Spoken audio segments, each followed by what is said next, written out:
phone, but if I can get everybody's attention, I think we'll get started. Thank you all for coming this evening.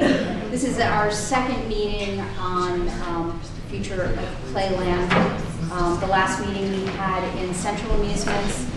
This meeting we are actually doing three things. One, we're going over the data. Hi, Nan, how are you?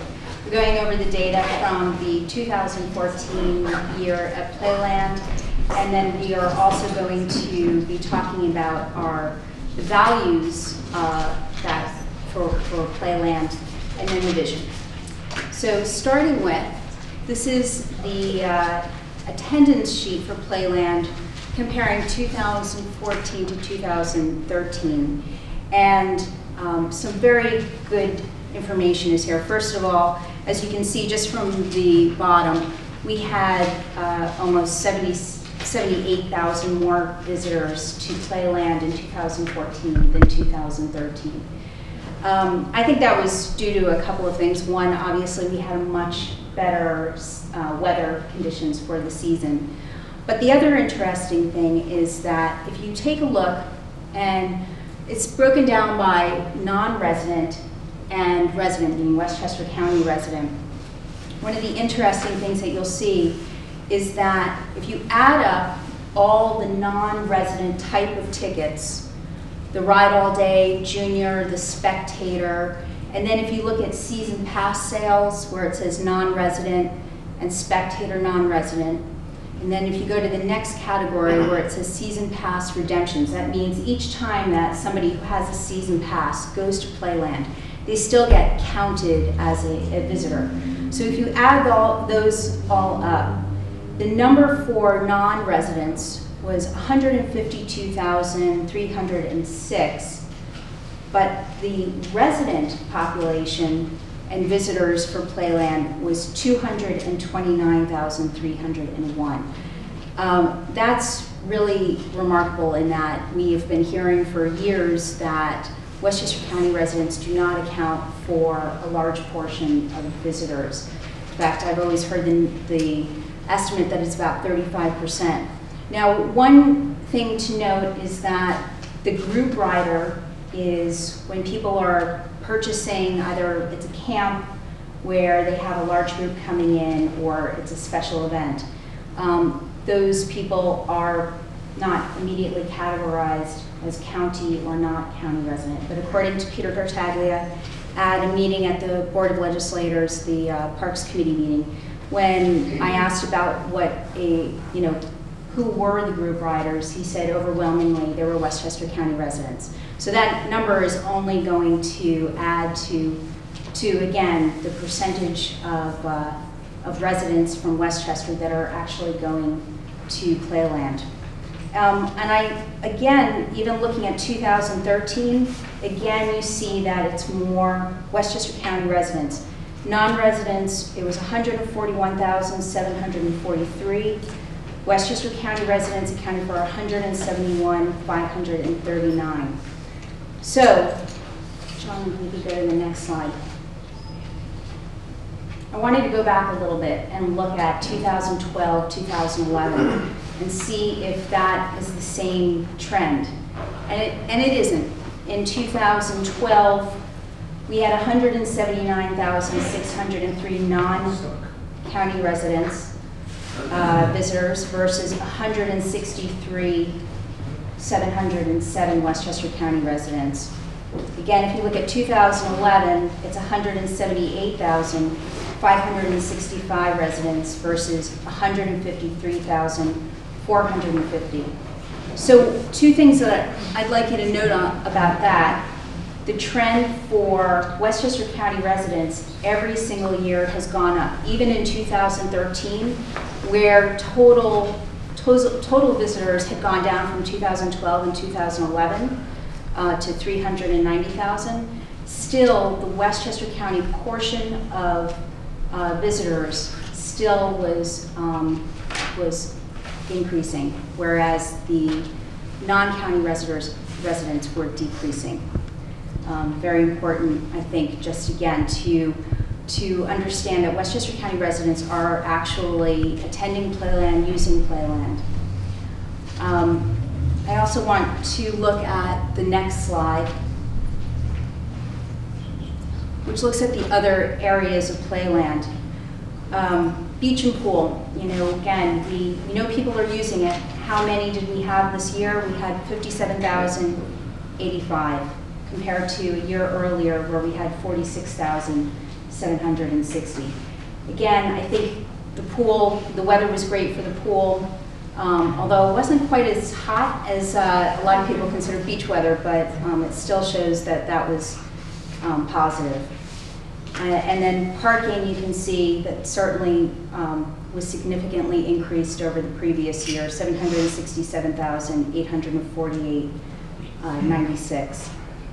The concession, the license fees are for the concessionaires who own the rides. So they pay a fee to the county. And then in turn, the next line, the concession payments, obviously when somebody has a spectator band or a band or a season pass, a portion of that, you know, we can track what ride they have been on, and so that can be tracked to determine what we then pay the concession at the end of the season. So all that gets pretty much settled by December, but it definitely shows that, again, the numbers for Playland were significantly better. And even the 433,000 for the 467,948 for 2014 was greater again than 2012 and 2011. So it wasn't just better year over year, it was really showing that it was the best year in several years, which is great news. I also wanted to think about again that 35% of visitors who are Westchester County residents, why that was a number that was out there as you know, the Westchester County residents do not use Playland. And certainly without the data from before 2011, possibly in the years where there were, you know, 700, 800,000 visitors in 2002. Supposedly there were 1 million visitors, which was an estimate that was based on a car count and not an actual number. That's possible just given the much greater number of visits that there were to Playland. But I also wondered if you look at the county, the spectator number for all those years, the spectator for Westchester County residents, as you may know, if you get a spectator band, you're not paying to enter because you're a Westchester County resident. So it's one of the amenities for being a Westchester County resident that you can actually get a band, show your ID, get a band, and enter the park. And it also begs the question if possibly, because there isn't a fee attached to the spectator, if you subtract that number, that then would certainly be a pretty significant drop. Again, the spectator bands for Westchester County residents last year were over 61,000. So we are talking a very significant number of visitors.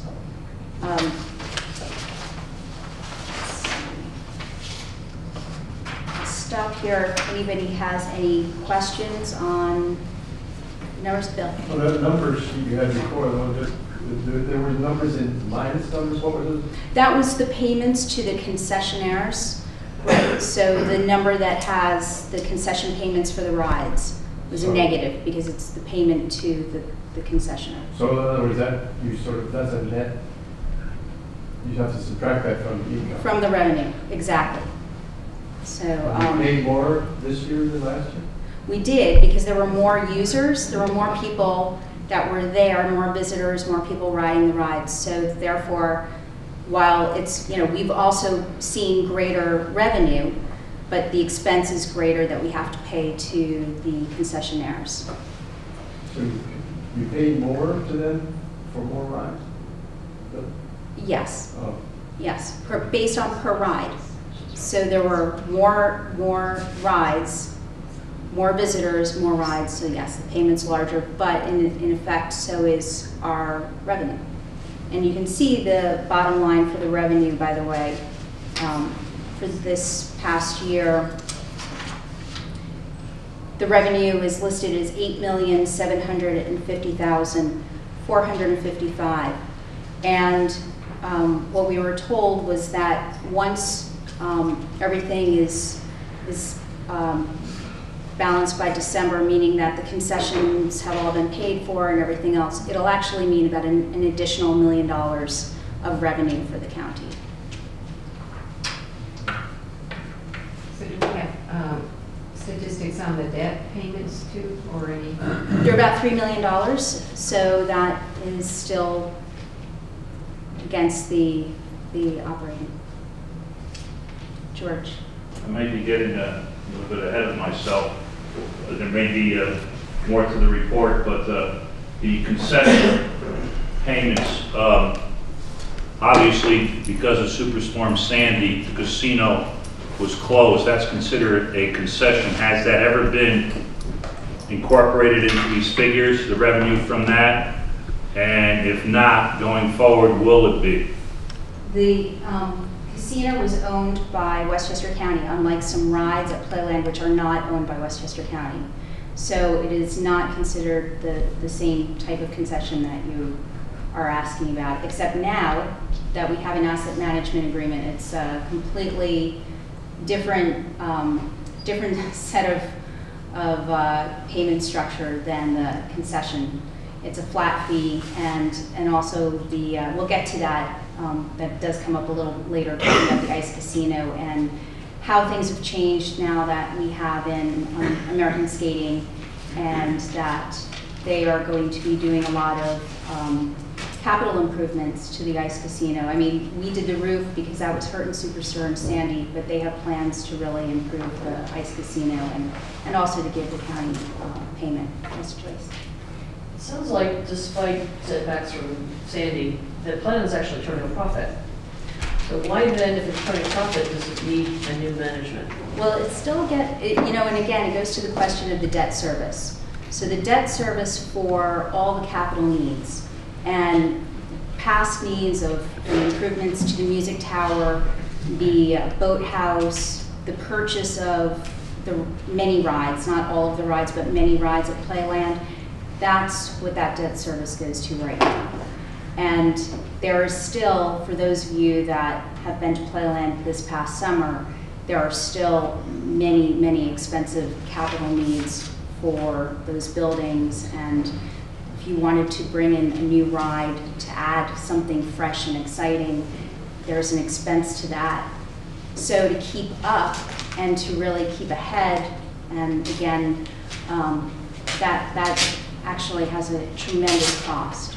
If the debt service is $3 million, the profit is $8 million. Not Still turning $5 million profit. Not a profit. This is just showing the revenues. It's not showing the expenses. So do you know what the profit is? There isn't a profit this year. So is there a net deficit then? What, you know what yeah, that there is, and that'll come in December when we have the final numbers. But right now we just have the revenue numbers. Anyone else? Yes. Has the county ever explored alternatives to just giving it to one of the concessions, for instance, identifying projects like the pool, for example, and getting corporate underwriting for that? No. Because it would be a fraction of their advertising cost, and it would be real public service. Yeah, it's an interesting point, and I don't think it's been explored. And I think when we get towards the vision section of this meeting, we can definitely talk about plans for Playland that could include something outside of, outside of the RFP.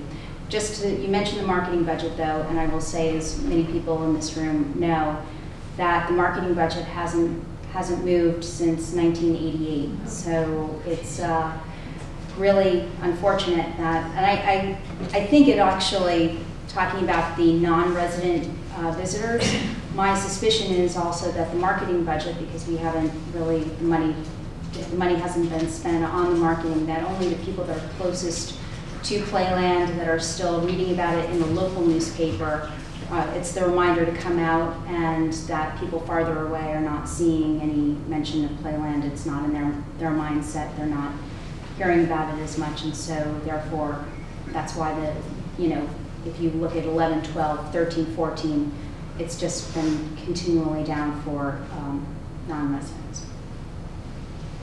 Yes. And the numbers that you've been, Yeah. oh good. And the numbers that you've been tracking, do you know which rides actually are earning the most money for the month? The Dragon Coaster and the Flume are very popular rides, and that's about the extent of the order that I know, but Okay. certainly they're very popular. And we do have a list of more of the rides, and obviously that's something that I think anybody who's looking at Playland would want to know what rides are underperforming, performing well, and consider that. Yes. What was the last deficit that you have recorded a year ago? Last year was, I think it was down $2.5 million. And does the Playland have a web presence at all? Website? It does, yes. It has a website, and it has a pretty active Facebook page. And they do e-blasts if you sign up for that. So they do try to use social media and all the the internet to get their message out there. Catherine, is it part of the park? I assume it's a historic, designated historic park plan. So do that mean they have to keep some of these rides that we're talking about? I mean, regardless if it's profitable or not. Well, there are 12 rides that are historic and landmarked, and unfortunately, I wish that that designation had more assurances that nothing could ever happen to them, but I don't think that that's the case. But they should be preserved, and we'll get to that as when we talk about our values and our mission. All right, shall we go on, or does anybody else want to talk more about this past season? So we're going to revisit something that is going to look very familiar to those of you from Rye. In 2011, March of 2011, the City Council passed a resolution that was the work product of the Playland Strategic Planning Group. And that resolution was I'll go to this slide.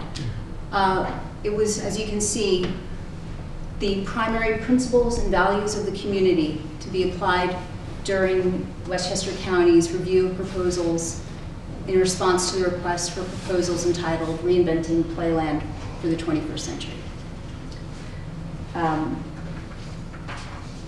Next slide.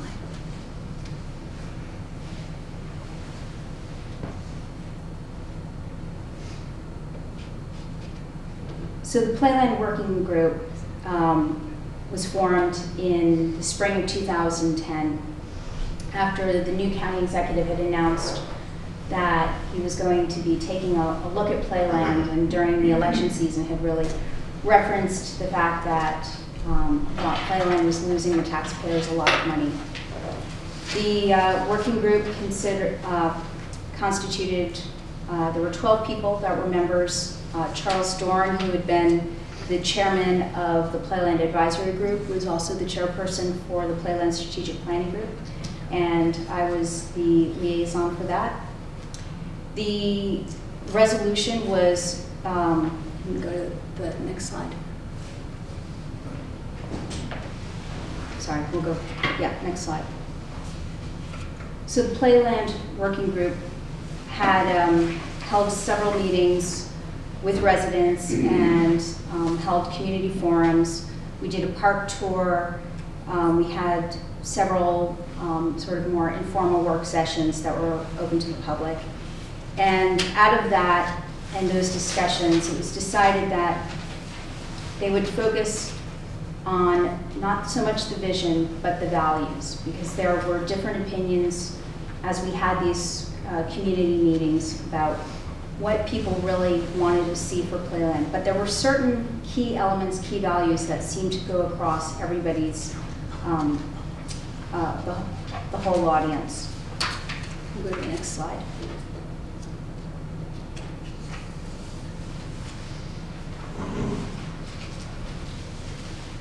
So Playland is first and foremost a public resource for the use and enjoyment of all residents of Rye and Westchester County. And we said that any proposed use of the Playland site should be consistent with ensuring public use of and access to open space, Long Island Sound, and facilities. There is wide scope for enhancing existing facilities and open space and increasing access to them while ensuring pedestrian safety. These opportunities range from such simple measures as ensuring walks are open more frequently to more substantial but not new undertakings such as enhancing the aquatic facilities. So it went on then to talk about some other ideas. New uses such as augmented concerts, sports, or other facilities may also be proposed, and if so, should also be assessed in the same light. While private enterprise may have a role in any proposed use of Playland, the role should nevertheless be consistent with preserving and enhancing open space available to all. And then we included, and I see Tracy Kay in the room, and you remember this well, I'm sure. There was a lot of discussion at the time over the Westchester Children's Museum that did not have the key to the North Bathhouse. There was a lot of talk at that time whether or not they were going to get their lease, and we felt strongly on the City Council that we wanted to add our voice to all those in Westchester who are advocating for the Westchester Children's Museum in the North Bathhouse and to hopefully get them off the ground and running. Although Tracy just told me today he's been the executive director of the Westchester Children's Museum now for 6 years, correct? 6 years. and still fighting up. No, we opened this summer. Which is great news that they opened this summer, and it was you know, a soft opening but a very successful opening, right? We had 7,000 visitors just by chance walking through, so it's a preview of things great. to come. So stay tuned. Yeah, really great. And my son very much enjoyed those cable blocks. So I see Joy Reidenberg here. You'll appreciate this next part. As any use of the Playland site must be sensitive to the environmental considerations and sustainability, including the integrity of the Edith Reed Sanctuary, Playland Lake, and the waters of Long Island Sound.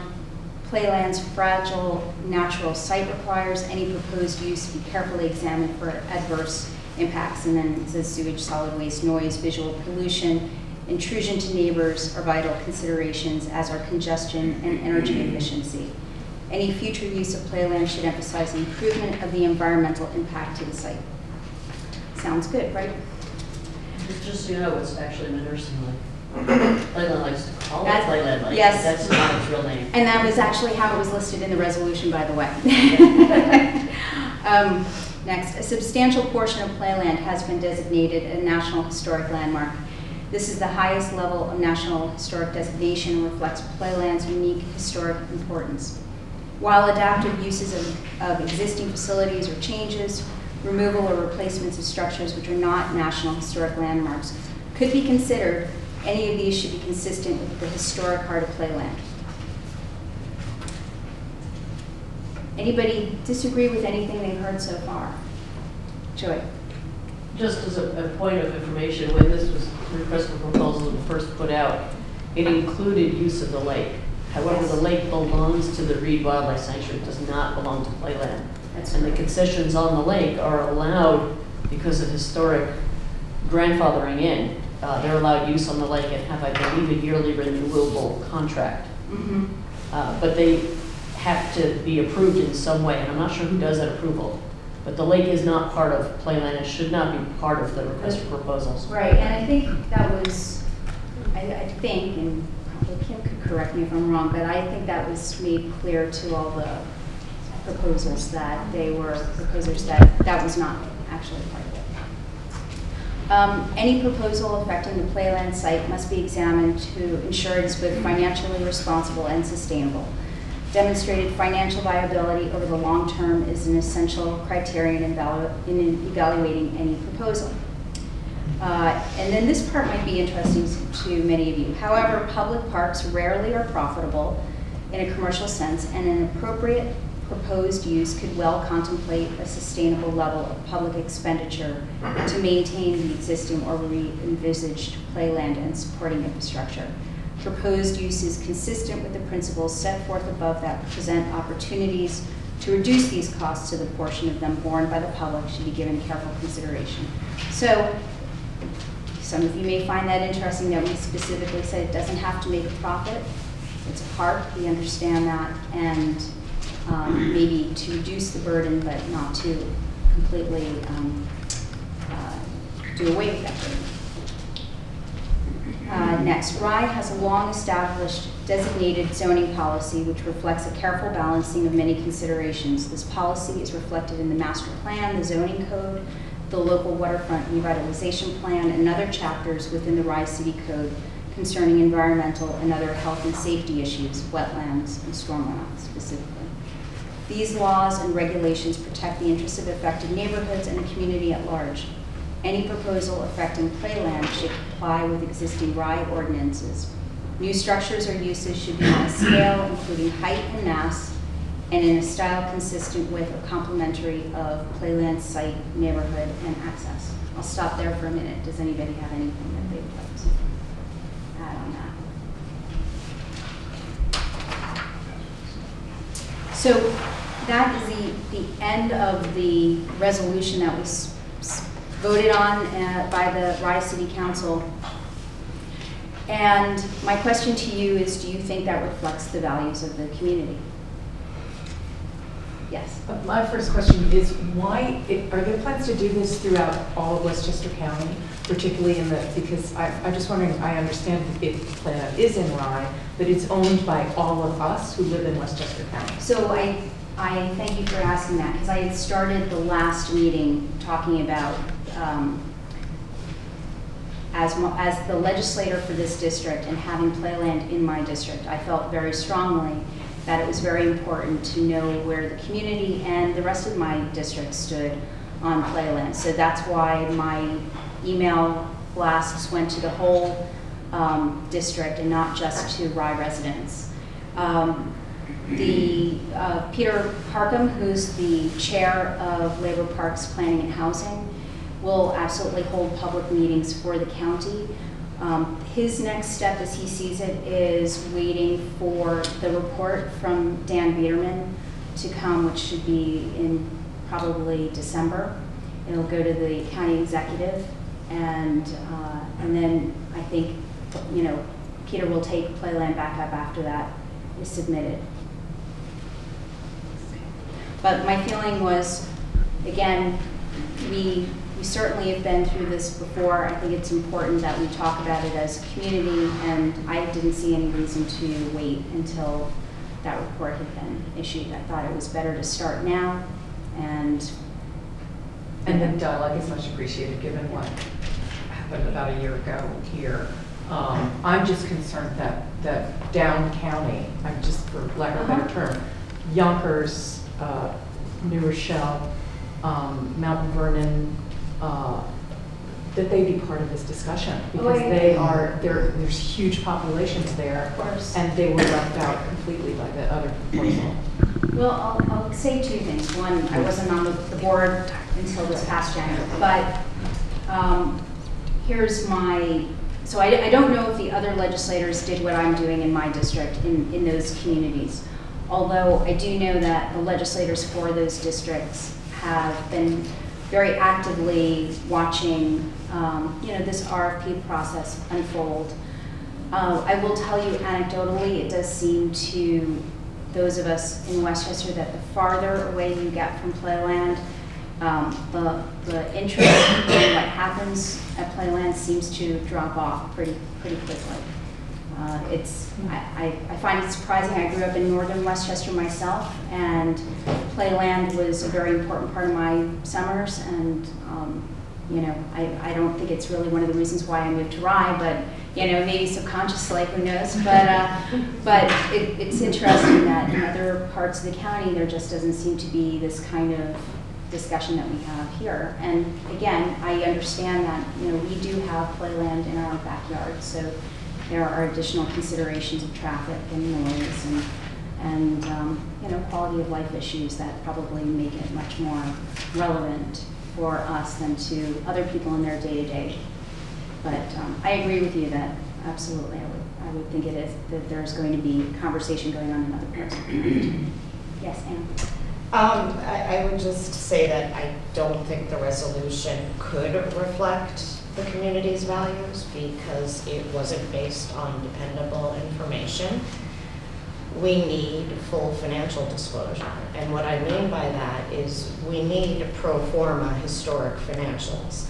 In other words, if we're going to sign an asset management agreement, or if we were, what expenses would go with that asset management agreement? We would have the Playland financials, and we would have what expenses would remain with the county, and then we would have pro forma, so that we as a community can digest what the financial story is behind Playland. I can't possibly sign on to these resolutions when we don't understand the financial picture for Playland. So are we any closer to getting those types of financials? In other words, what expenses stay with our county? Well, the debt service stays with the county, and I can only tell you what the other two finalists, what Central and Standard Amusements have talked about, which is that over the course of the asset management agreement for 10 years, that they would bring about $25 million to the county. But there's a big caveat here. Standard Amusements is saying that they would give an upfront payment of $6 million, and then after that it would be, I think, breaks down to $1 million, plus they would be doing a lot of the capital improvements to the property, and so there would be that offset. And Central Amusements would be putting in rides, and I think that those new rides and taking out some of the lesser performing rides, I think we'd be getting a lot of costs in equity, but not necessarily in cash. Right. So I mean, just going back to Joy's point, I mean, I think the answer to the question was why do we need change because of the debt service? So we're kind of giving away a profitable operation, but we're stuck with the debt service. So I'm not really sure. Well, again, I see your point, and I'm not disagreeing with your point, but there's more to consider here too, which is that what the county has put into Playland in the last few years, in my opinion, has been atrocious. I mean, the buildings need serious dollars to get them back into shape. And right now, we're in a pretty tough environment where it's very difficult, with a tax cap and people looking at costs for all sorts of programs for those that are really in need, to balance that with, doing some really nice improvements at Playland. It's a hard conversation to have. The last follow-up, I mean, just yeah, and then I'll go pass ahead. it on to someone else, is this gets back to my original point. It's hard to determine whether the county should make those investments if we don't have appropriate financials, full disclosure financials. So that would just be so helpful. But No, that's I agree with you, and I actually, as the legislator, I would certainly welcome seeing full financials too. And I will also say that when this resolution was done, no proposal had been chosen. I think it was even, March of 2011 was prior to when the proposals had to be submitted. So we were really going on what we hoped to see, but not knowing what was actually going to be coming. And again, to speak to the values, I think it's important to sort of list them as, the environment. We want to see somebody who's,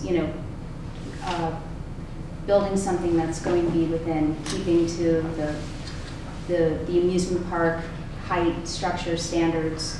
I think that it's important that we, again, go back to the values, and then I think, to talk about the vision for Playland, so that as we look at the other proposals, we can also compare those and as well as the financials.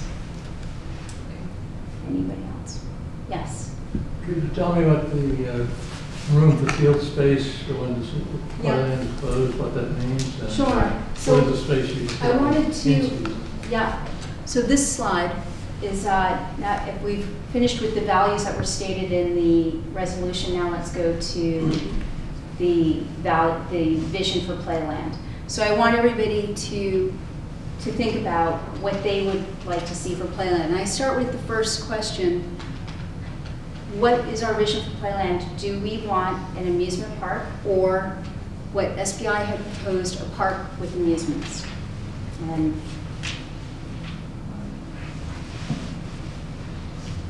anybody have any thoughts on that? Yes. I'm definitely more for keeping the historic portion of it and getting rid of everything else. That would be my vision for what happens there.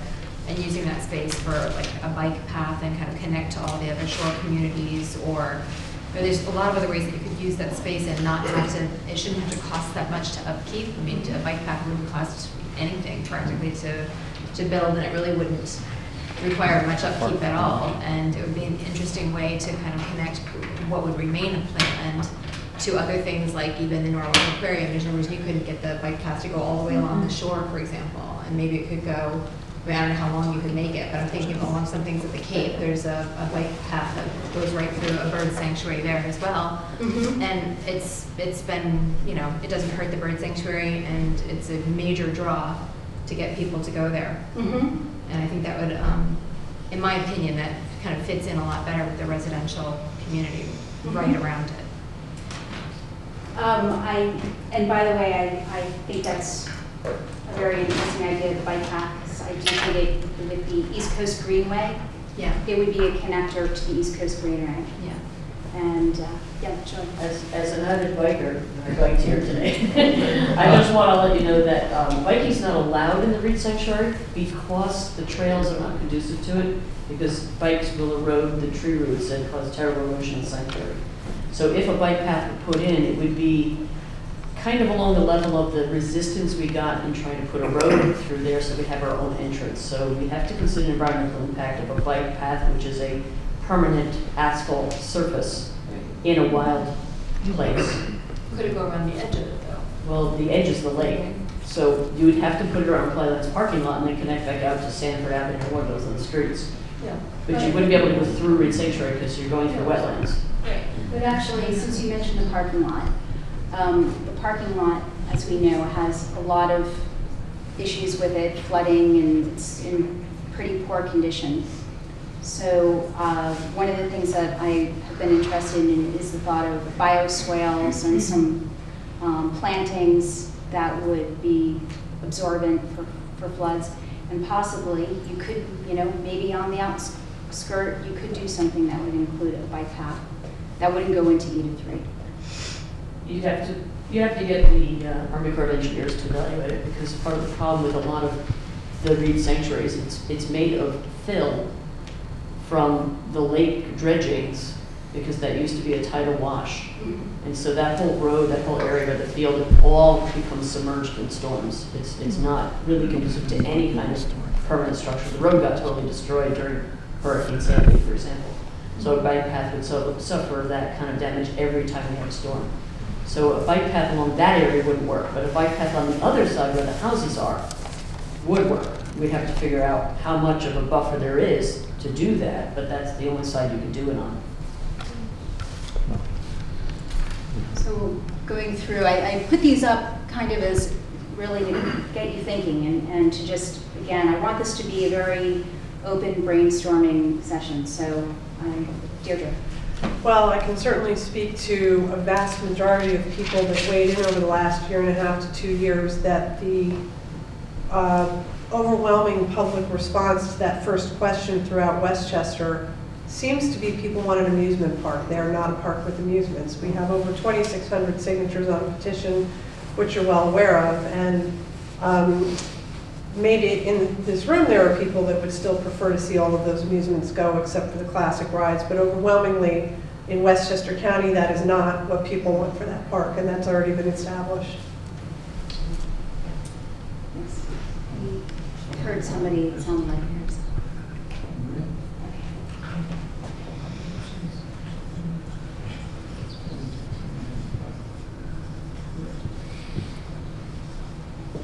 I tend to agree with you that I think that that's probably the case where the footprint would be exactly the same as for the amusement park and not smaller. Okay, anyone else? Yes? Yeah, I'm just going to be, just keep reminding me that this is a publicly owned park, and this is owned by the people of Westchester, and that there are 20 people in a room in Rye. Having the first discussion really seems wrong to me, because you know, I don't see why you, and one, people have spoken loudly that it is an amusement park.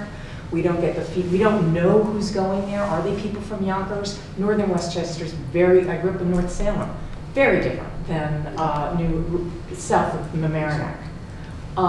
So I would say it is an amusement park, and I don't see why you can't have a bike path and rides. Why do you have to tear everything down? Oh, I don't disagree with you. Okay. I mean, that just seems like...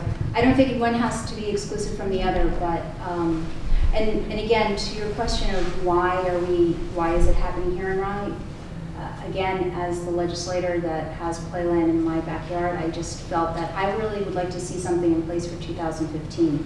So I think, you know, I'm getting very worried that that may not be possible, but I will certainly, because I think it's, you know, we'll see what this report says that the consultant's working on. We'll see what the recommendation is. It's not been clear whether or not one of the finalists will be selected out of that, you know, consultation consultant report.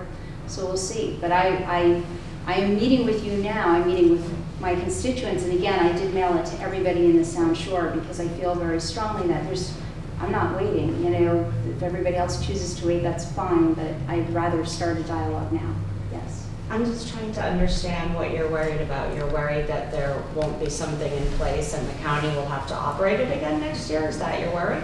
Because I think that a public-private partnership with one of the other two finalists would probably be better for Playland than if we did it ourselves. And again, because we have just historically not done a very good job of investing in our so it becomes a question of how do we go forward with a park that really, if you look at those buildings, and it's very sad to see, but they are practically falling down for the shape that they're in.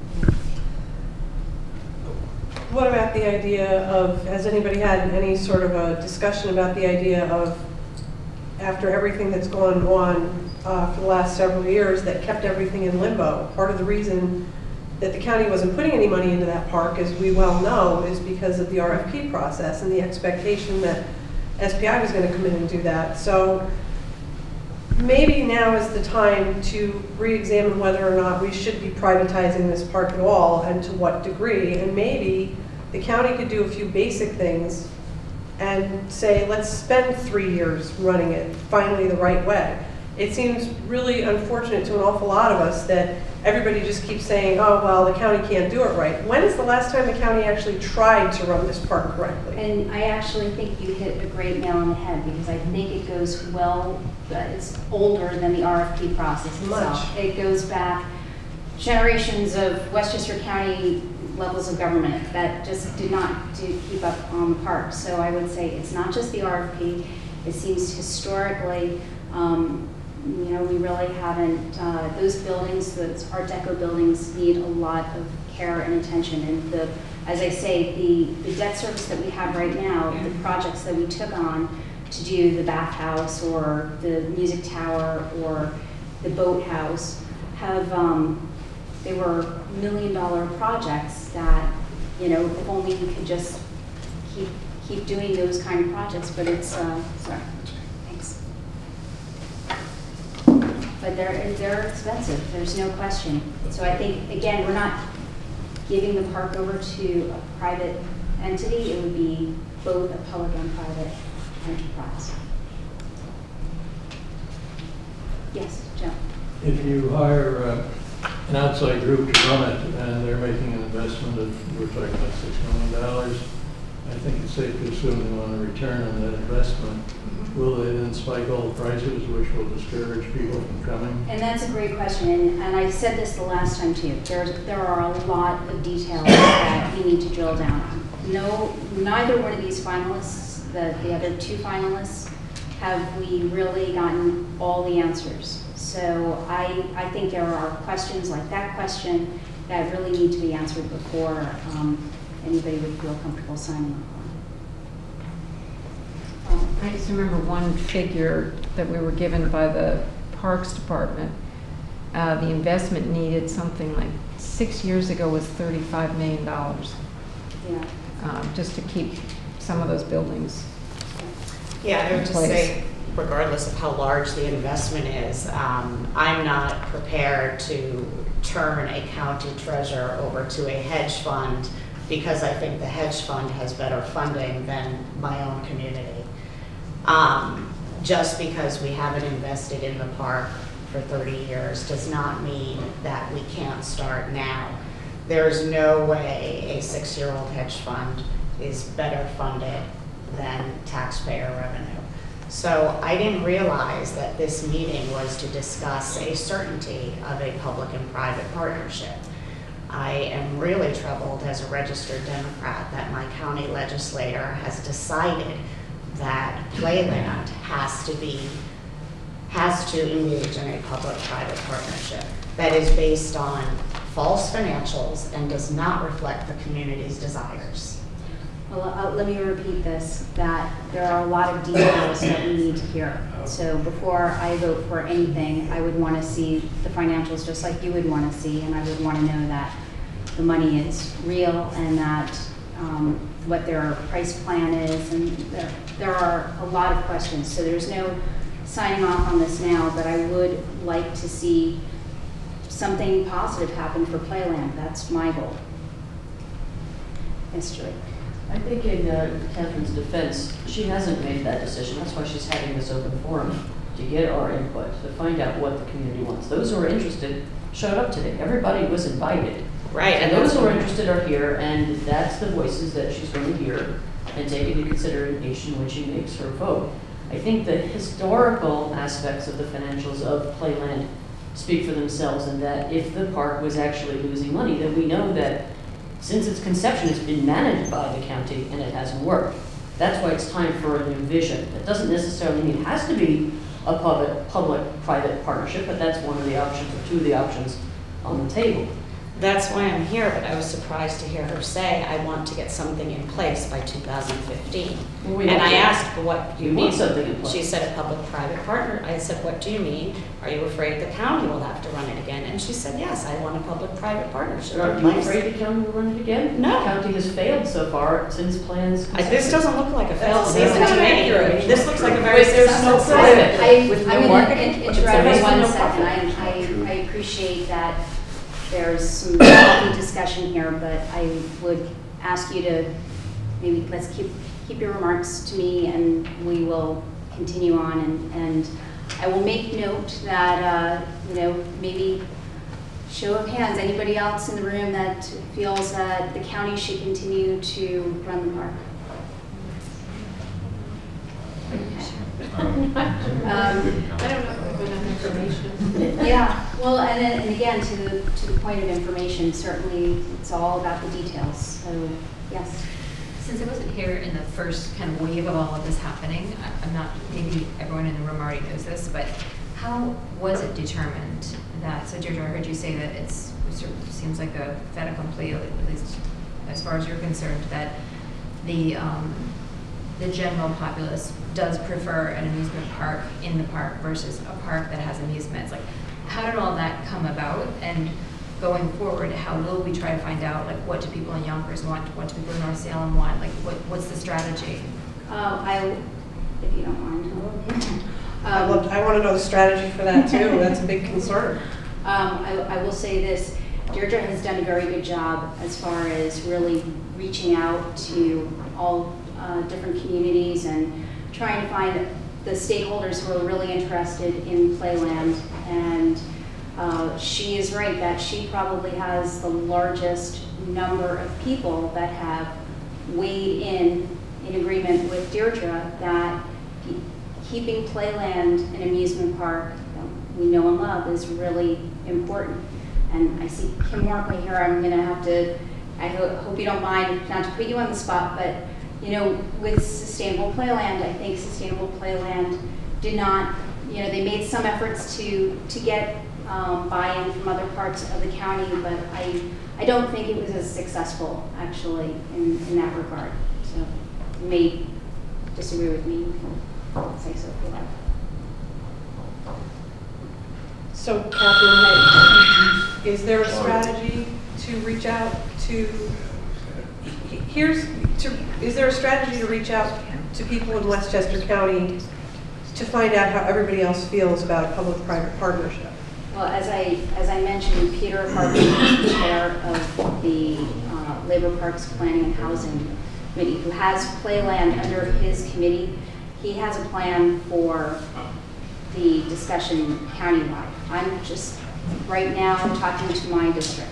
And is there any discussion among the members of the BOL about taking this whole discussion back to the very beginning? This whole RFP process came about based on a story that was told about this park being an egregious financial failure and a money pit and a drain on Westchester County taxpayers. And the whole point of reinventing it was based on a story of financial failure. And we've never seen a full, complete audit. We don't have, what are they basing that on? Where are those numbers coming from? Why has the BOL not pushed and said, if you're going to say we're going to make this drastic change to the park based on financials, exactly what Ann said, let's see a soup to nuts financial analysis of every penny that comes into that park and every penny that goes out, and let's really determine how much it's actually costing us, and do we actually even really need to do this?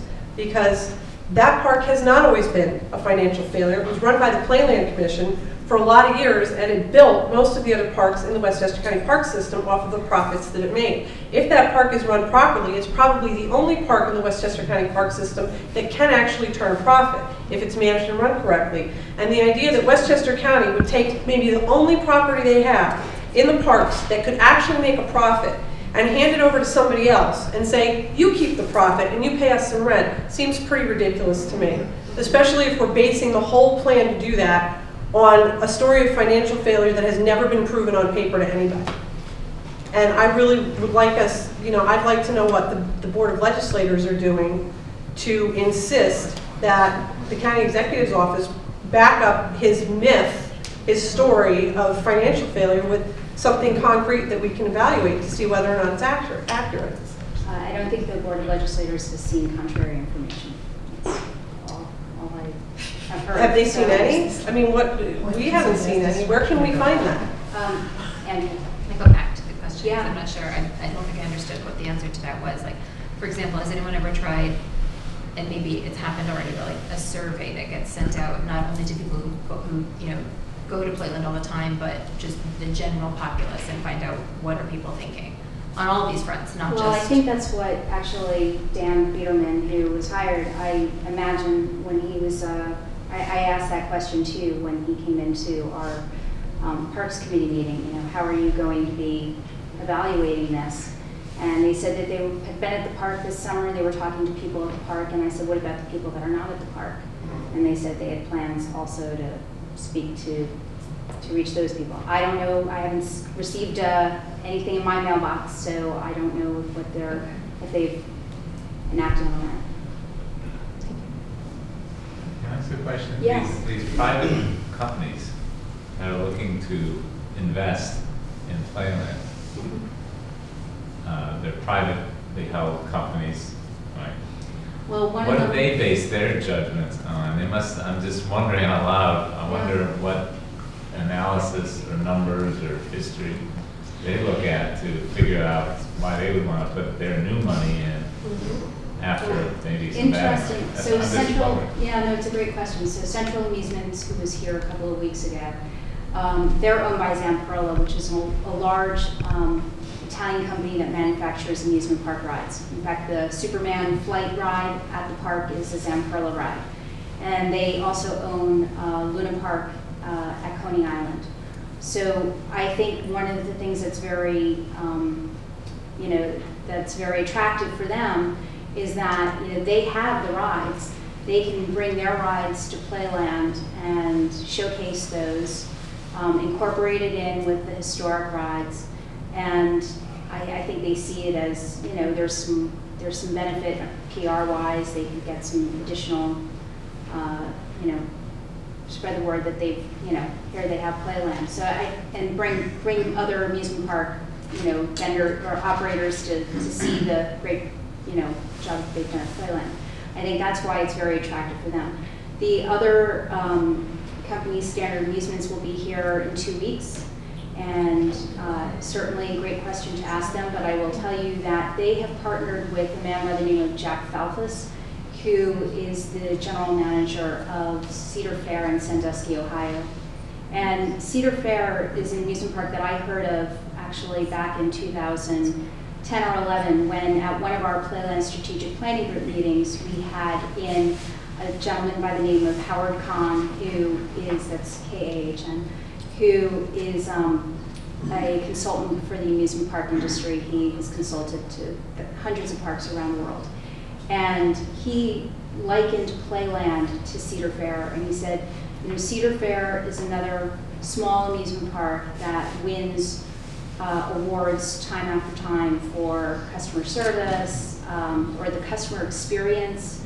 They're known for great regional food, and it always struck me that sounded like a model that we should be looking at for Playland. So Standard Amusements has Jack Falfus, and Jack Falfus seems pretty eager to move to Rye and to take this on as his new job. Yes, Ken. Catherine, I just want to make a comment, and I have no interest in rehashing the Sustainable Playland proposal. I'm Kim Workway, President of Sustainable Playland. But you should mention that the county has extensive budget history and records that is available on the county's website that goes back many years. So anyone that's interested can really do a deep dive, and not only on the income and expense, but also on the capital projects that are listed there. I appreciate you saying that. I think Deirdre is aware of that, and I think, others may not be. Yes, but the other thing is that in 2006, the Board of Legislators in the county did an extensive master plan, and that is also available with the county. And I think it's an excellent summation of the challenges and the opportunities that there are at Playland. And it breaks down ride revenue and parking issues and talks about a lot of the infrastructure issues as well. Thank you for reminding us about that. I wrote about this summer. There's a 2009 report that says Playland generates how many millions? A lot of millions in income. So while the park itself may not be making a profit, and it is a public park, it's not supposed to make a profit, as we just read, it generates money so that people can open stores and have jobs, and it gives back that much. To just be a little bit clearer on the report, it was actually done for the parks, the whole parks department. And yes, for Playland, it was estimated that about $25 million of ancillary dollars, dollars that people spend getting gas when they are in Westchester, or a meal that they have, or some other expense that they're spending money in Westchester out of coming to Playland. Jen? I'm just curious, since we're talking about being a county park and remaining run by the citizens of Westchester, wouldn't we all like to see it not be shuttered and creepy from Labor Day to Memorial Day? Is there another county park that is shut up, that is damaged by Sandy, that has rebar and is broken down and nobody gives a damn about? I don't know, maybe there is, but it's such a jewel that could be there 360 days of the year. We'll shut it on main holidays or whatever. I actually put that on the list at the bottom because I do think that it's a very important, what you're talking about is very important for this community to identify whether or not. I've heard it both ways, that some people say, oh no, we made a pact when we came to Rye. We knew that we had the amusement park, that was okay. They get very nervous about 365 days a year. Other people say, it's such a great park, there should be more there. I mean, I'll tell you my own personal hope would be that on the boardwalk, maybe by the South Bathhouse, that there'd be a little cafe for coffee and, you know, something that as you're strolling down there, you could stop, or, you know, I think that it would be great. And the boardwalk, the North Boardwalk, has been very frustrating for me as a legislator. Before I got to the board, after Superstorm Sandy, I mean literally within 60 days after Superstorm Sandy, they did an emergency bond act to make sure that the funds were there before FEMA funds were coming in, to make sure that repairs could be made to not just the boardwalk but also the ice casino. And you know, really the county administration did a ridiculous job of acting as if it's a real emergency, and they dropped the ball, and that's why it took us an extra year to get the ice casino up and running. And the fact that we are in a design phase, you know, right now for the North Boardwalk, in my mind, you know, we've passed the 2-year anniversary, is unacceptable. And what they're saying is that it's a 6-month design period, and we're obviously in the Playland season. They're not going to have that boardwalk, they say, for 2015. So, real loss. Just speak to Jen's point, and also to point 2, which we haven't got to yet. Yeah. I think that there are plenty of opportunities for this park to be open year-round, but not necessarily for the amusement park part of it, because there are temperature-controlled issues with some of those rides operating. So they clearly can't operate during, you know, the coldest months. Whether we could extend the season on either side of that, I guess, is weather dependent. But there's so many passive recreational uses that that property can support that wouldn't be generating huge amounts of noise, that shouldn't be disturbing the neighbors.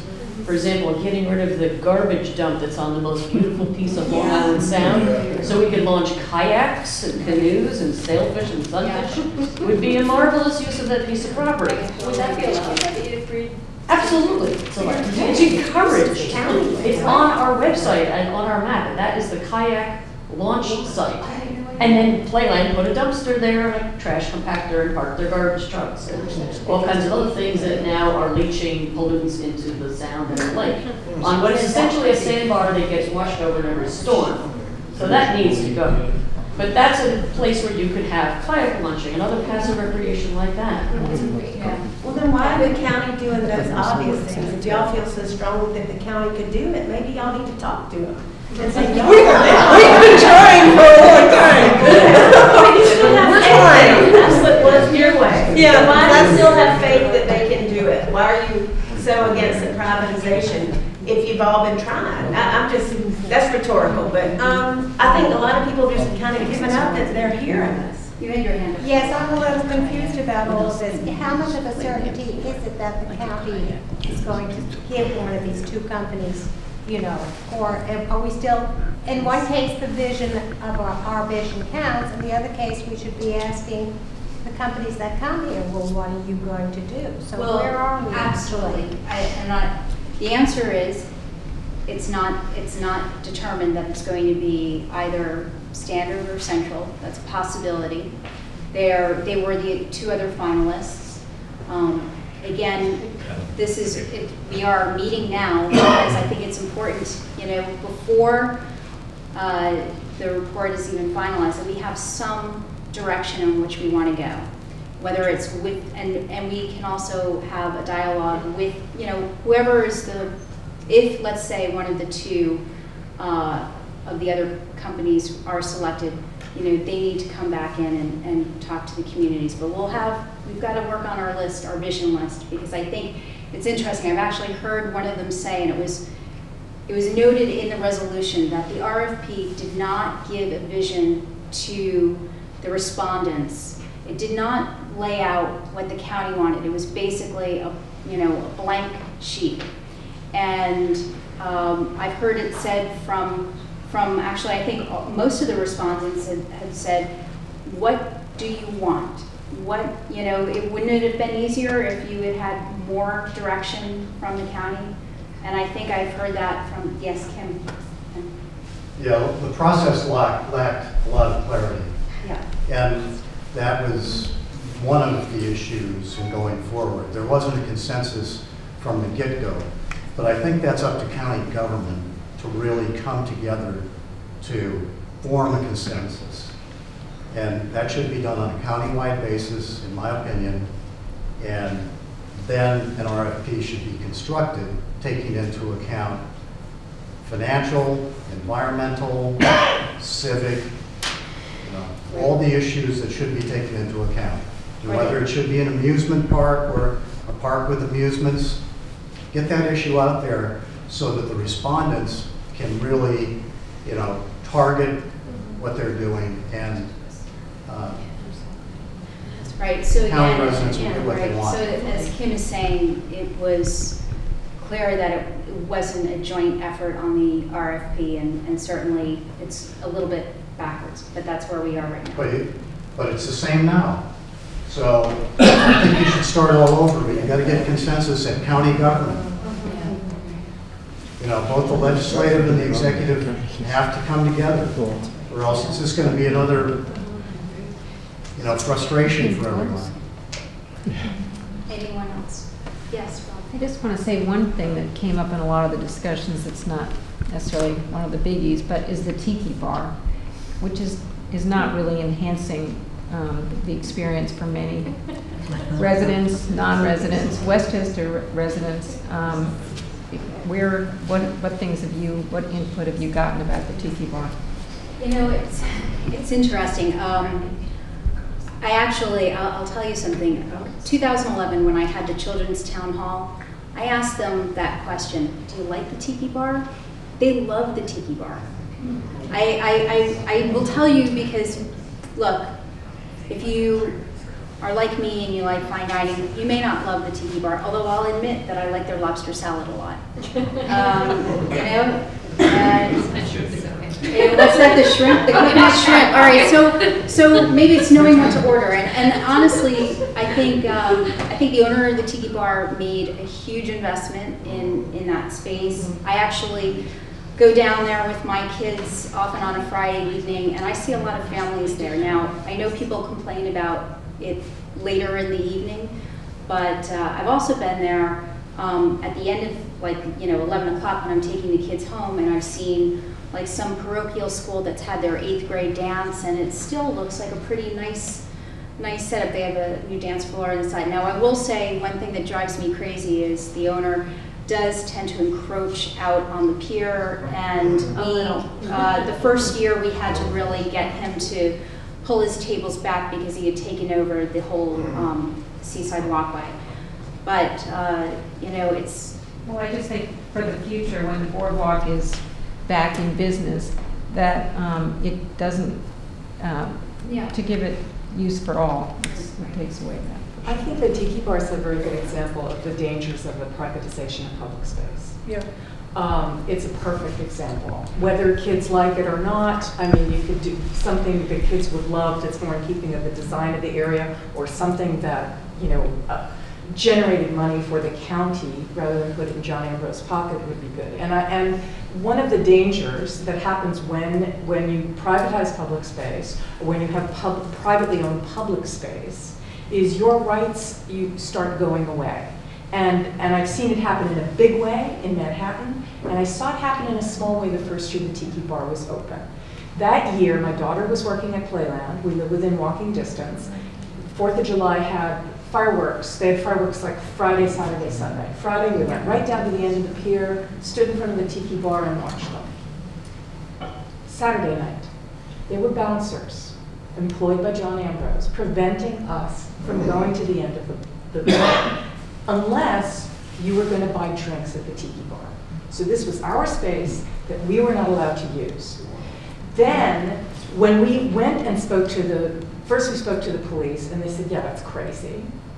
Where's the manager plan? We spoke to whatever the acting manager was, and we got this whole bunch of lies. She said this was a long-term plan. We said, no, last night we were down there. This was to save the public from any danger, and it was. So when you start giving away public space without public supervision, you run these very serious risks. And it may seem like nothing now, but down the line it can get it can really infringe on our freedom. Point taken. So again, I'm going to put on here preservation of public space. No. Yeah, it could be. I'm not talking about like preservation, and I'm talking like no privatization of public space. Public space is owned by the public. Well, you know, it was a restaurant before it was Tiki Bar, right? Yeah. It was Captain Hook's, so that was a lease. It's the same sort of thing. I mean, it's just a different different tenant. But something told Jammers that was okay. What's that? Somewhere he got the message that was okay to shut people away from their own It's the encroachment on the public space that needs to be curbed. Yeah. Sorry, the house was half the size, it was like a takeout.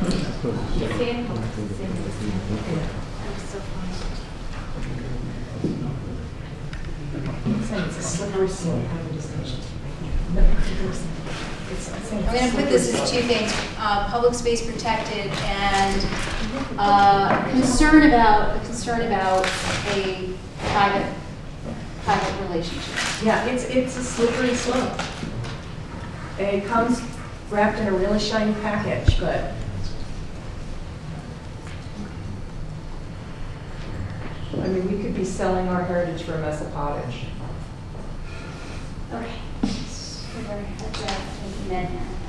I have a recollection from the past that Playland was considered more or less a patronage dump for the county, that if somebody was incompetent where they were cooking in Playland, could that be a contributing factor that we don't have parking? I've definitely heard that before. But, Brooke, you made a great point the other day when we were talking. We look at how much they've spent paying Biederman just to do this evaluation. $100,000, maybe more. $100,000. Couldn't we add 20 grand to that and hire somebody to manage that park that's not a political appointee, that's incapable of working somewhere else, and bring in somebody like Jack Valfis to run it for the county, so that we have an actual knowledgeable amusement park professional running it for the county instead of a county appointee that has no park experience whatsoever? You've got the money to pay Biederman. Why don't we have the money to come up with a salary for somebody that could do that? just going to put that as experience and expertise in amusement parks, not just parks, but amusement parks.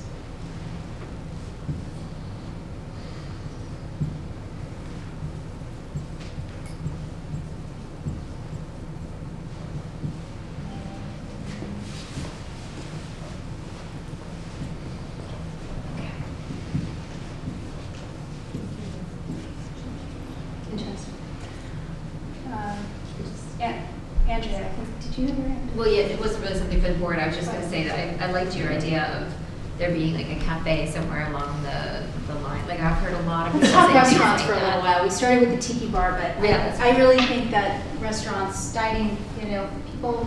Yeah, or creperie, like that's, little things like that along the way, I think would be a draw for people, and particularly in the, if you're trying to draw people, not just in the summertime, that could be a reason just to go and take a stroll on the boardwalk, for example. You can go grab a coffee, Right. So I walk down there every day for 15 years, so I have lots of thoughts about Playland. If you filled that parking lot with artisanal food trucks, it would be a huge destination. You're driving up 95, it helps the little guy. That food is freaking amazing. It's a hot item right now. And there could be other vendors for a small lease. It wouldn't bring in a ton of money, but it would make it a go-to destination. And from there, you walk around and You look. and I are definitely on the same one. I was actually thinking of food trucks on the boardwalk by the beach. And even, wouldn't it be kind of interesting if you had runners that could go back and forth for people that were on the beach? But I will say this,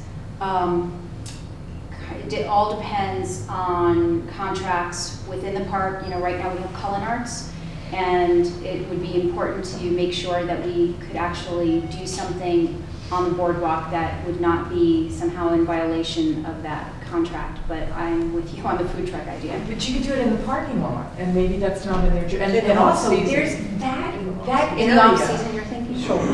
Yeah. Not during the summer. Right, not during the summer. That Christmas market at the same time with crafts. That walkway, that area between Playland and Edith Reed is filled with fishermen I don't know if that's legal, why It's shouldn't not. there be no, it's not? It's No. not. No, they're all fishing Not right next legal. to the sign that says no fishing. Oh, Right next to the sign. Big shop. Between two of them, they say no They say, fishing. oh yeah, no, I'll clean up, and as soon as you go away, they go right back. All right. Good idea. I'm going to go to Ralph, because you've been very quiet so Yes, far. on field space, after seeing that we were lucky enough to save the parking lot, we have one great piece of property. And that's a piece just before you go into the sanctuary. And I don't know if this is open to the public, but Rye Country Day track and field team uses that piece of property and the sanctuary as their home field. And that piece of property can be turned into a great field for young, the high school needs field hockey and lacrosse for the girls. I don't think the girls in Rye have enough field space. That would be a great field for them. I think one thing we know is that there is a shortage of field space in Rye. Yeah, I put it up there because I think everybody's in agreement that we all know we wish we had more fields for kids in Rye. It's the question of the possibility, is there room? And I think Joy what do you think about that, Joy? I have, as a soccer player myself, I played on an adult league. I agree, there is a shortage of field space, not just for the children, but for the adults, because the children get priority, the adults don't get anything. So we end up playing up at SUNY Purchase or somewhere up in Bedford, and we actually called our team Rye Reckless, because the rec department would not give us a field. So we were reckless on the REC. So I think we need more fields, but that's not the spot for it, and I'll tell you why. Because that area gets inundated by storms every time. It's a shifting sandbar. You can't put a field there. If you put a field there, you've got to get parking in there. If you get parking in there, you have all the issues that come with leakage of things from cars on an ecologically sensitive area. That field, I think, is great for occasional use. You could set up a craft fair there. You could occasionally do the overflow parking there when you need to, but that field is the killdeer nesting site. We don't want it to become a field, and the last thing we want it to become is an astroturf field, which is what they'll want. You can't put an astroturf field there. You know what happened to the astroturf field behind the Rye High School when the Blind Brook flooded? Now imagine the storm waves which are funneled into that one area. They inundate that. They bring sand, they bring rocks. That whole field was covered with rocks after Hurricane Sandy, and it took a snowplow to come through the road to get rid of all the sand that was there. That's what it took. So that's not the place for it. The best place for a field is actually the farthest part of the parking lot near where they currently have storage containers, and God knows what's leaking from those, on the far end of the parking lot where the buses idle. I am sure that the neighbors there would probably rather hear children playing on the field than buses idling. Don't be so sure. I don't think they want a field house. I don't think they want a field house. I don't think they want the parking that goes with it. But I think the sounds of children playing, I think, are preferable to sounds of buses idling, which is currently what that area is used for. But a field on that area would be much more environmentally friendly than asphalt and parking. Well, this is obviously being recorded, and we don't have, a lot of people from the Ryan Park area, but certainly I would like their additional I'm from Ryan thoughts on Park, that. and I'm opposed to it. Thank you, George. It would also make a good dog run. Yeah. I think that the good place to put the dog run is that beach where the Zamboni dumps the ice. Yes. It's already protected on either side by jetties, and no one else will swim there anyway. If they get it to a dog's beach, you could be there all year long. Yep. I think that's an excellent idea. Actually, in fact, we have like about 30 minutes left, so I would like to kind of, if we can, try to come up with our Playland. So if we take it by area, let's see if we can kind of come to some agreement. I'm going to try to keep this as uncontroversial as possible. So Playland is still an amusement park with historic rides, and it has several beaches. There's the beach for dogs on the other side, near where the kayak launch is. And the beach by the pool actually has umbrellas, and you can rent cabanas. How do you like that idea so far? Yes. Make some money? Get, people can rent chairs. I'd like to see it open every day of the summer. I'd like to If see it's it closed 2 days of the week. And I would like to see that too. And how about a refurbished pool area that makes the entire boardwalk, pool, beach area more inviting? Absolutely, absolutely. Put those restaurants to use, clean up the area around the pool. Yeah, and off-season, have a restaurant in the bottom of the pool. Oh. A little cafe. Do that? It would be plumbing and stuff, that would be. Yeah, you can do it. I am definitely, John, you're getting all this, right? Because I'm definitely going to run out of space. Part of bringing more people to use the beach is to make the entire beach and pool area more inviting. It's very run down. No, it definitely, again, part of my concern with Playland is that it doesn't look great, and I worry again when I see that people not from Westchester who are maybe coming greater distances, they're maybe not coming back, and that's why that number's going down. So we do need to do something. And what about corporate sponsorships, Catherine? I think Brooke mentioned that at the beginning, and so I think that's a great why idea. are we not exploring tapping into a few Fortune 500 companies on Westchester Avenue that are getting great tax breaks from Westchester County and saying, we want to revitalize the pool, and we'd like 10 of you to put in X amount of dollars because this is how much it's going to cost, and we'd like you to all go to a joint corporate sponsorship program to do this project. Right. That's It is in their definitely marketing. It's worth a fraction of their marketing budget to do It's some certainly PR. worth looking into. Seems to me that's the way to get private dollars to help out with the park. Not giving the park away to somebody to make a profit off of it, but philanthropy and corporate sponsorship. Although I think one of the things we said was experience in amusement parks, not just parks. And I do go back to that I mean, maybe it's a different way that we get there, but I think that, and as Joe had said earlier about patronage, and this is not disparaging to anybody that's currently employed there, but I had heard that about Playland previously, and I do think that we do need somebody that really understands the amusement park industry inside and out, and also understands customer experience and how that translates in a variety of ways. But I'm saying something different. I'm saying the problem that we keep hearing is that we have to do something because the county won't put the money into the park that the park needs. This is possibly the most affluent county in the entire nation, certainly one of them.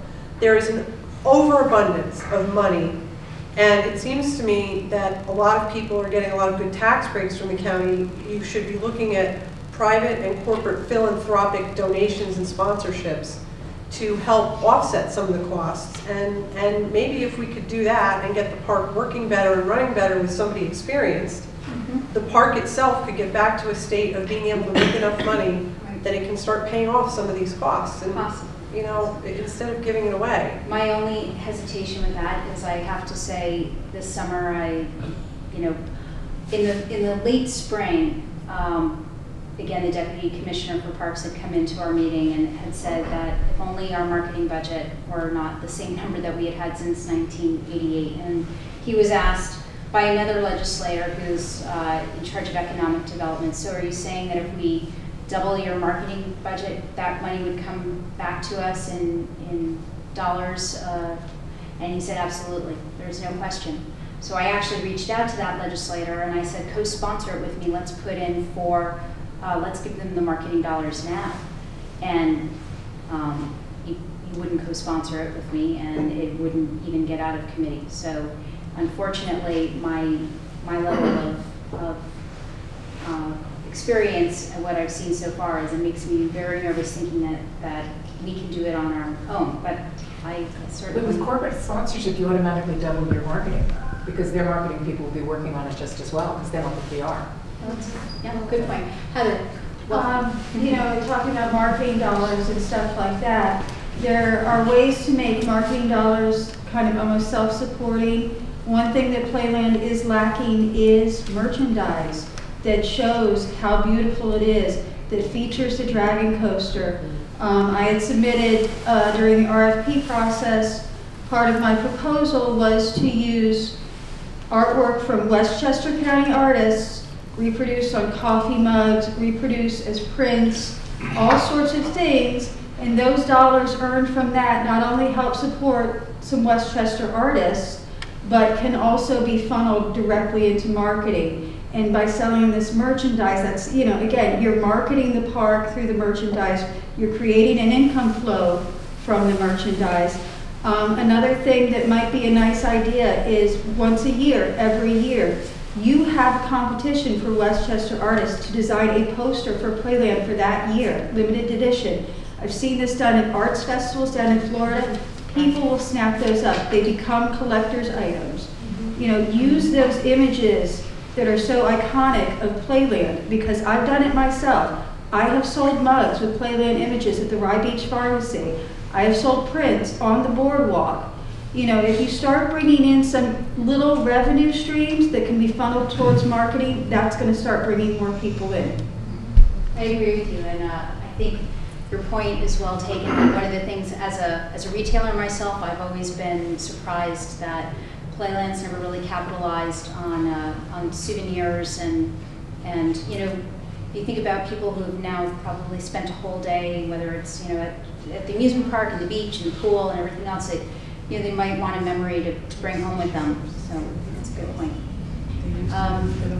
Yeah, Anne. Yeah, I just, in terms of the sponsorship and versus management, it seems to me that Playland has two primary challenges, and that is management and capital. But we can have, so in terms of sponsorship, we could still have an experienced management replace management or bring in experienced management in the form of the Cedar Point fellow.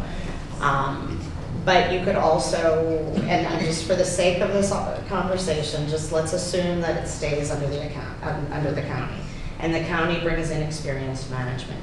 That management could work together with corporations in Westchester to also bring in sponsorship funds. For example, the pool needs a ton of work. So what about, and I'm stealing this idea from Brooke, the MasterCard pool at Playland? I mean, that is huge amount of exposure for MasterCard, and I think that they would embrace that opportunity, particularly with some of their other corporate peers on King Street or where. Can I tell you something? So I love that in this room, I think probably most everybody thinks, yeah, let's do that. Now, I will say, I think it's a year or two ago, the North County Trailway, the bike path that connects from Westchester to Putnam. So the Parks Department thought, hey, let's make some money here. We'll sell sponsorships and put up little things on the, you know, your mile marker that says, you know, sponsored by Joe's Printing. And people went crazy. Hated it, hated it, hated it. Said, no way. That ruins their, you know, being in nature. It's, you know, they felt this was like a complete, you know, sellout. So I'm gonna just throw it out again. Is it a sellout or is it a savior? Because I just will say, think of it in terms of people that go, wow, it's now the MasterCard pool, not our county pool.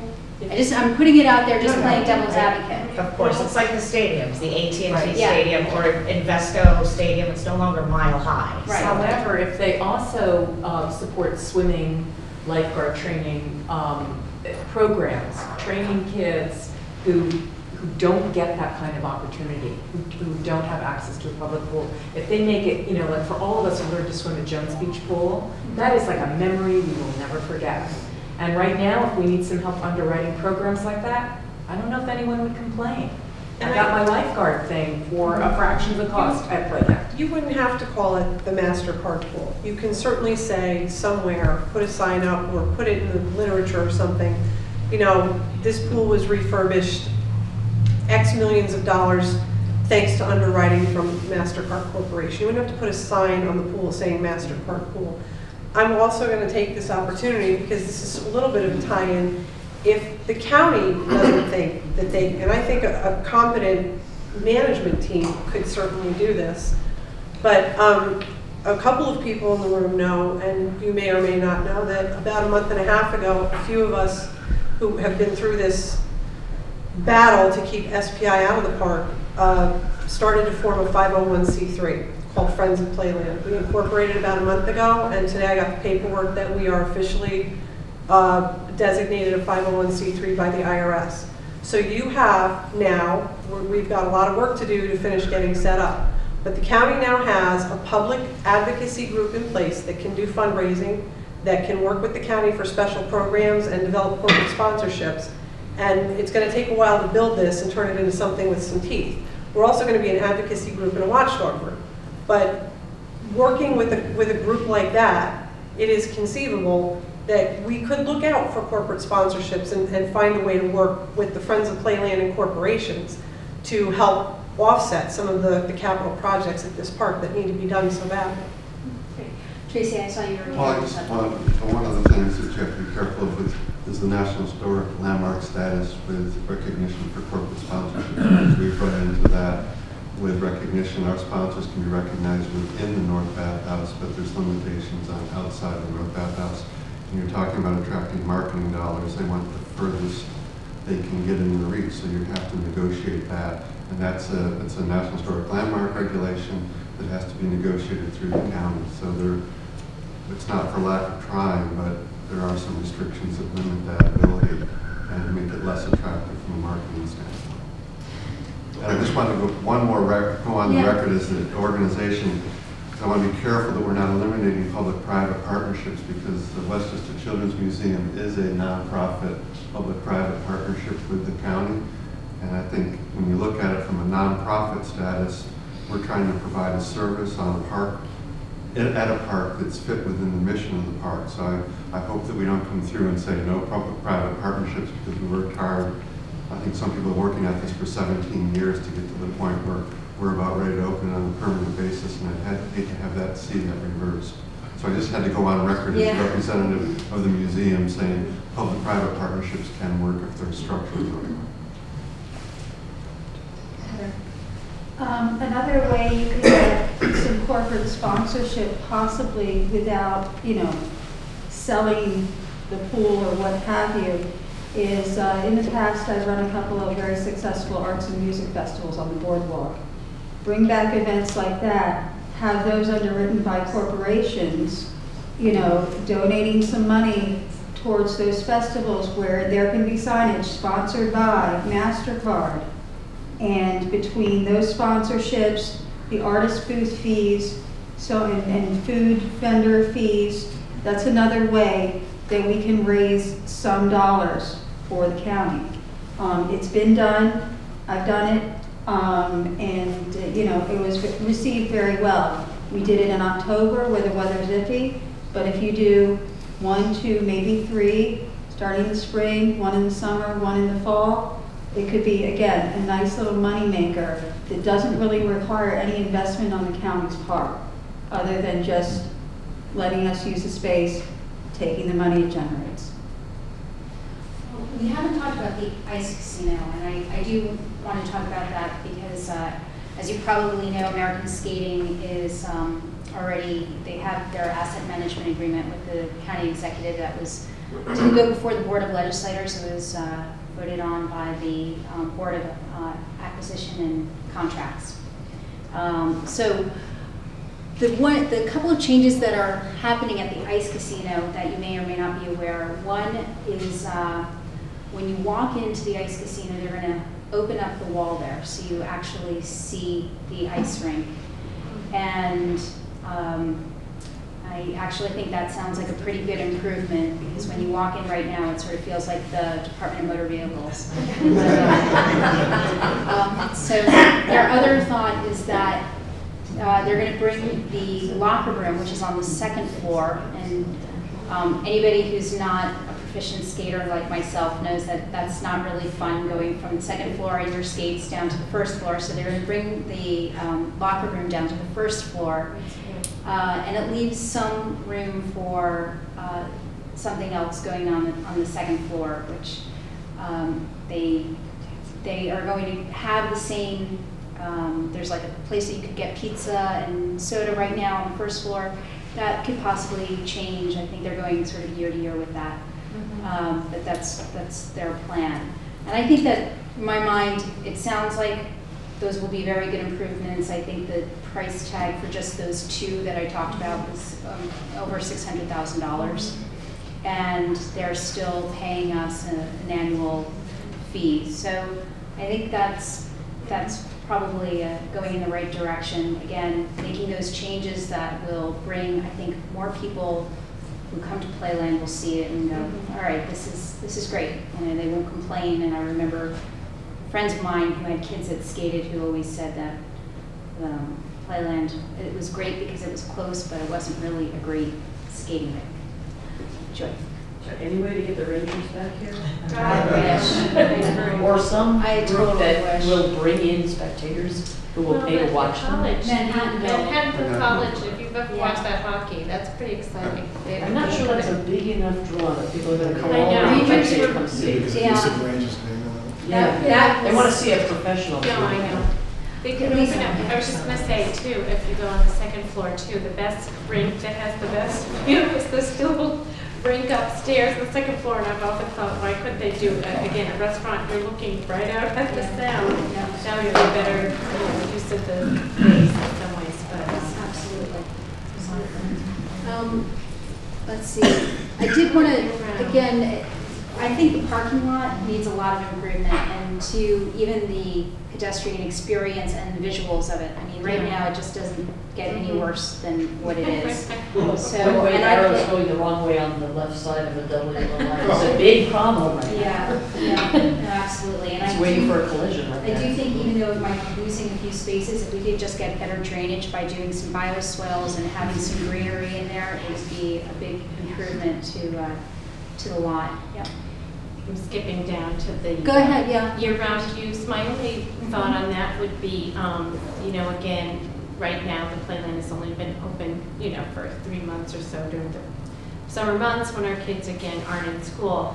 My worry is I live near the Playland, and, if we open it up to year-round or whatever, my concern is, again, be traffic and pedestrian safety. And I'm not sure exactly what would happen to Playland Parkway and whatnot, and hundreds of kids, as you know, cross over on Milton, on Forest, going across Playland Parkway. So that would be a concern of mine, when that is in operation, beyond those summer months when kids are back in school. And because our community is like a big walking school bus. We don't have busing, so everyone's on them. I see two hands up. Is it to the 365-day year? No. All right, I'll get back to you, George. Yeah. I don't think the people who are going to want to use Playland when school is open are going to be school kids. So I think what you're going to hopefully see are the people who want to do passive recreation. They want to launch a kayak or something like that.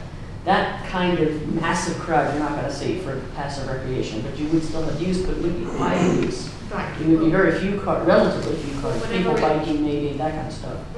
People walking their dogs. I think we can still do lots of things and then it don't necessarily require 5 million cars going into the parking lot and blocking up Playland Parkway. But I think it should be open year round, but not necessarily for the amusement park stuff. Yeah, I think in amusement park too, once it gets really cold, you're not going to want to be on top of the Ferris wheel with the wind chill. It costs too much to operate those rides compared to the amount of people that would come to ride them to make it profitable to do it once it gets cold. But then I go back to restaurants, because I do think that we could have some additional restaurants that would bring people to Playland in the off-season. And I know my fantasy Playland would have like a Walter's hot dogs there during the summer. It would have some regional restaurants, Peter Kelly having a restaurant there, and some other very Westchester, known restaurants would be great. That is my perfect Playland. Yes, George. Parking, storage, and drainage. I think everybody's in agreement that the parking lot needs some improving. One of my suggestions would be there's a product that is familiar to me. It's called Grasscrete, and they use it at Arrowwood, and basically it looks like grass, but you're able to drive a fire truck on it and set up the jack stands on it, and the fire truck will not sink. They did this when they built the addition for the Pfizer Center, the Pfizer Learning Center, the dormitory that they built out to the back of that. It's called Grass Creek. Maybe the county could start looking into replacing sections of the parking lot with Grass Creek. The advantage to it is it's drainable, and you could park on it. Doesn't leave any ruts. You could park a fire truck on it. Big 100-foot tower ladder. What is it? It's compact. It's compacted, porous. It has some concrete qualities in it, and there's a meshing that allows the drainage to go through, and they put in a quick cover grass, and it grows over very quickly and looks like a grass field. Okay. It's called Grass Creek. We've been joined by Carolyn Hennigan, who's our chair of conservation. We just suggest that kind of stuff for driveways too, Yeah. to increase pervious surface rather than impervious surface. So that's. We just have to be careful where it drains, because if you're draining battery acids and other things like that from cars, you don't want it draining to the sound or the lake. So there has to be filter traps set up to catch Although that it runs drainage. off in the rain anyway. No, it currently goes into the storm drains, and we pay to actually have filters put in those drains from the Friends of Reed. And those filters catch all of that stuff. And they get changed, I don't know how often, but they do get changed periodically. Well, that's good news. Yeah, but someone has to maintain that. If we're not doing that anymore, it becomes something else. Someone's got to take into consideration green drainage. I'm going to come back to you, George, but Andrea. Different question, it's not on that list, but what about the baths that are, I'm assuming, still underneath? I don't even know what those are exactly, but. The bath? The bathhouse. bathhouses that are, So, no one's ever seen really. Like, what's underneath- left under there? Is there anything that could be, like, that could be a Well, draw, like. first of all, the pool itself is a suspended pool, so that's under there. I don't think that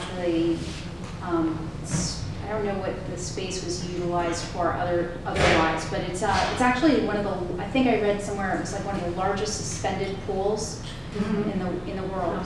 Yeah, and it's People who used to live here, like, way back when those baths were actually used, which is, Yeah. I don't know how long ago that was when they actually shut all those up, but they said that they're kind of cool now, they're kind of neat. They are. If they could be redone or like that, I mean, that could be a kind of interesting reason for people to come as well. I don't know what they look like, but. Tracy, have you invested, because you were looking at the north and the south bathhouse, so I have to imagine that probably you must have crawled around under there. So there used to be a holding facility for rowdy people on the beaches. You might tell them the story. I mean, there's a lot of interesting space, and even I noticed that Playland management was looking at space that's been underutilized, and to the point of restaurants and things. The museum has planned for a cafe, but we don't want to invest in a cafe if other cafes are going to be there. So it's important for us to know what's happening around us so that we can wisely invest the dollars we have planned. But you know, there is off-season. It's fascinating just to watch Playland through the seasons, as we've been there 1 year now, to see the different audiences that come at different times of year. After the triathlon's over, it's Dog Walkers Plus, and you're right, the cafe. I think one of the limiting factors I always see there is for cafes year-round is proximity to parking.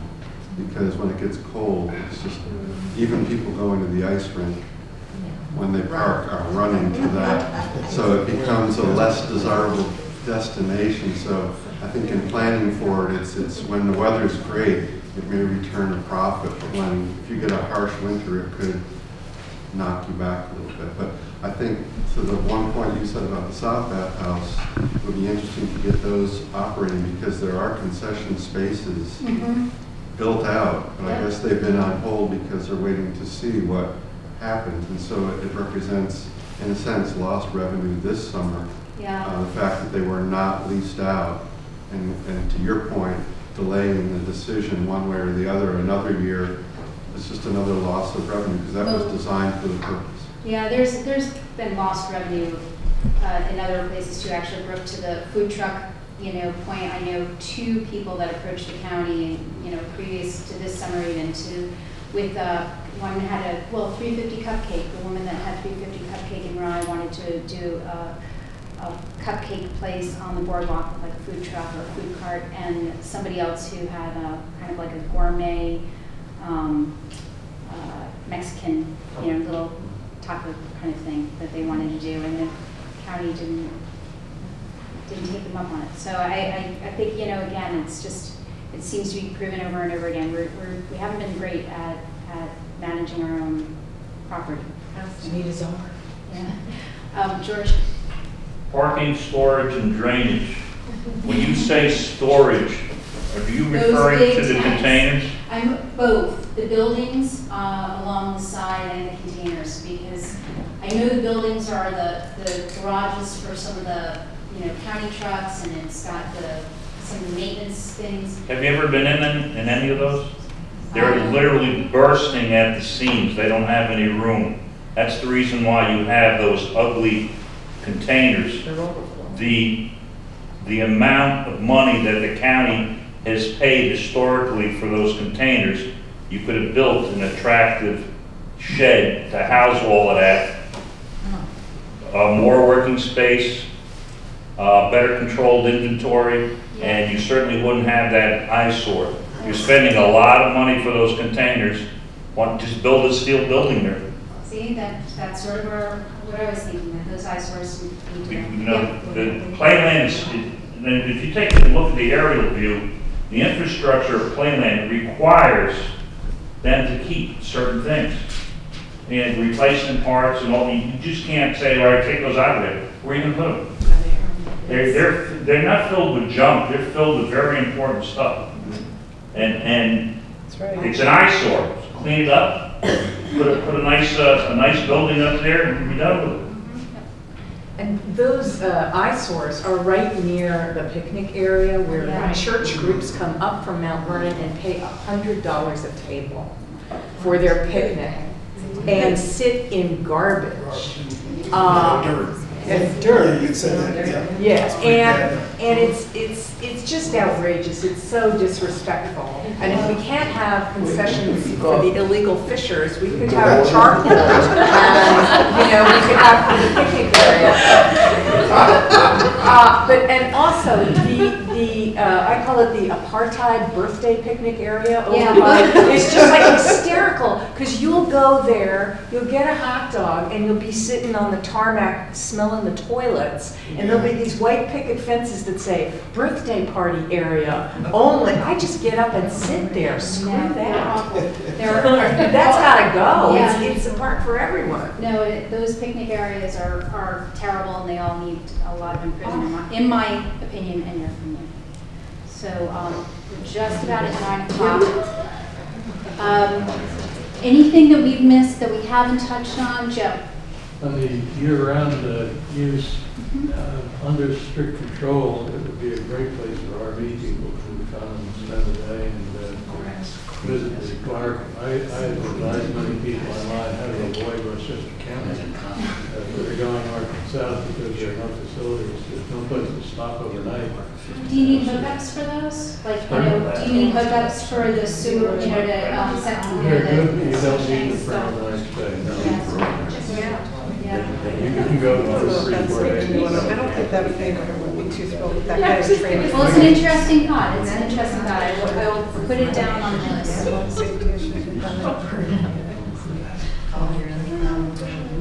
Okay. All right. I want to say thank you for coming and bringing your ideas. Our next meeting is in 2 weeks on the 17th, and that's when Standard Amusements will be doing their presentation. And we're going to take a bit of a break for the holidays, and in January we will reconvene, and I think the first meeting in January we will obviously go over hopefully we'll have the finished, completed consultants report, and so we can go through that. Catherine, I have one more question. It's budget time? Yeah. Is there any talk while they're doing the budget of, have they revisited upping the marketing budget for Playland? I certainly know I will be revisiting that. And then we haven't seen the budget, so we don't know what the budget's going to show, but I absolutely think that needs to be. At what point should the public start giving input that that's what they want to see happen? Right after if the budget is released in the first meeting.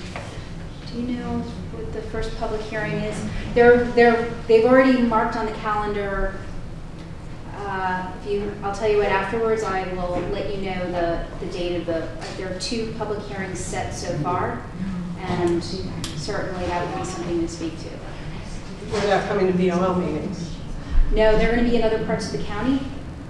No, but I mean, The Board of Legislators. Sorry. Okay. So the Monday night bi-weekly Board of Legislators meetings, to come and address all of the legislators at one time. At what stage are you at in the budget process where it would be appropriate for people to start coming and speaking at those BOL meetings and letting everyone know that we want to see that budget up? Where are you in the budget process on the county level right now? We haven't received the county executive's budget yet, so Do you we know are when- supposed to get that November 15th, I Okay. believe. Okay. So I think the first hearing is still before Thanksgiving, so check with me afterwards and I'll tell you the date and where it is. What do you think is the earliest possible time that something is actually going to be decided on this? Realistically speaking, like a year as we from all now? know, we're 4.5 years past the announcement of the RFP. And several times in the last 4.5 years, people have thought the bulldozers are coming today. And, you know, I'll tell you, it's very clear that there's a lot that needs to be determined before we're moving forward. There's a lot more of the detail and questions and direction. So I wish I could give you and say that I thought for sure that we would have something for 2015. I'm not so certain that's going to actually happen. All right, thank you. Thank you. Thank you. Oh.